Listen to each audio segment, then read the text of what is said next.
যে কাতার বিশ্বকাপে যেরকম ছিটকে গেছে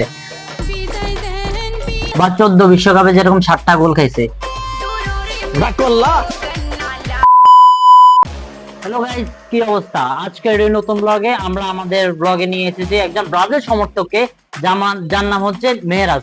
তো আজকে তার সাথে আমরা ব্রাজিলের বর্তমান স্কোয়াড নিয়ে এবং আনসেলত্তি ট্যাকটিক্স নিয়ে কথা বলবো। তো শুরু করা যাক আজকের এই ব্লগ। মিস্টার মেহরাজ, আপনি এবার কোন দল সাপোর্ট করছেন? এবার কি আমি সবসময় ব্রাজিল। ব্রাজিল কেন? এটার বৈশিষ্ট্য কি আপনি যে ব্রাজিল সাপোর্ট করতেছেন?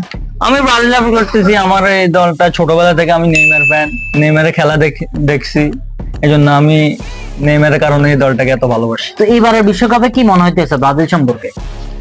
আমার দলের প্রতি 100% বিশ্বাস আছে। দল আশা করি আমাকে ভালো কিছুই দিবে। কিন্তু কেন এটা মনে হইতেছে যে ভালো কিছু দিতে পারে? এমন হতে পারে যে কাতার বিশ্বকাপে যেরকম ছিটকে গেছে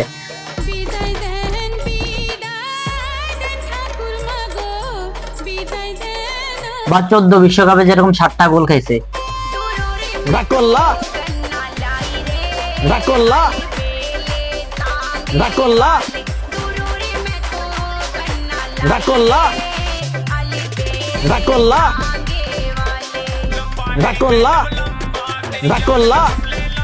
এরকম তো কিছু হইতে পারে না, এরকম হইতে পারে, হার জিত তো থাকতেই পারে, কিন্তু আমাদের ডনের উপরে আমাদের অনেক বিশ্বাস আছে।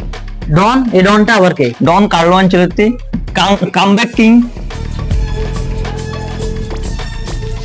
As I walk through the valley of the shadow of death, I take a look at my life and realize there's nothing left. তাই নাকি? জি। এখন সে কি মনে হইতেছে? নেইমারকে তো সে বাদ দিতেছে, এখন লাস্ট মোমেন্টে আসে নিল। এটা একটা কার্লোর টেকনিক। কি কোন? জি, আসলেই। তো এখন সে কিরকম ট্যাকটিক্সে খেলে? আর ক্লাবের মধ্যে কোন টিম সাপোর্ট করেন? অবশ্যই রিয়াল মাদ্রিদ। ও আচ্ছা, ব্রাজিল মানে আবার রিয়াল মাদ্রিদ, এটা থাকে, তাদের একটা ডিএনএ সম্পর্ক ছিল। জি, এখনো আছে। আছে। তো এখন কার্লো, আপনার যে এবার 11 একাদশ আছে ব্রাজিলের, তো কে আছে আপনাদের দলে? আপনি কি জানেন? জানি, অবশ্যই জানি। দেখি বলেন তো কয়েকজনের নাম। আমাদের গোলকিপার অবশ্যই অ্যালিসন বেকার। অ্যালিসন কিন্তু ফর্মে নাই। ফর্মে না থাকলেও আমরা তাকে ভরসা করি, অনেক ভরসা করি। আচ্ছা, এরপরে আমার দুই সেন্টার ব্যাক গাব্রিয়েল ম্যাগালাস, এরপরে মার্কুইনস, আর দুই full back Douglas Santos and Wesley. Okay. মিডফিল্ডে ক্যাসিমিরো, বুনো গুইমারেজ। হয়তো আমরা অ্যাটাকিং মিডে নেইমারকে দেখতে পারি, left wing Vinicius, right wing Raphinha, striker পজিশনে আমরা হয়তো ম্যাথুস কুনাকে দেখতে পারি। আপনারা কি রাফিনাকে বিশ্বাস করেন মাদ্রিদ ফ্যান হিসেবে? অবশ্যই বিশ্বাস করি। কিরকম বিশ্বাস করি? রাফিনা ছাড়া বার্সেলোনা অচল, আমি এটা বিশ্বাস করি। না, ঠিক আছে, এটা আমরা ইউসিএলও দেখতে পেয়েছিলাম।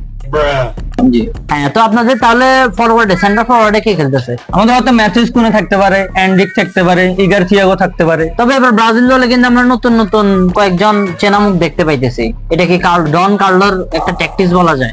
হ্যাঁ, ওনার একটা টেকনিক। বুঝতে পারছি। আর আর্জেন্টিনা ফ্যানদের অবশ্যই কি বলতে চান?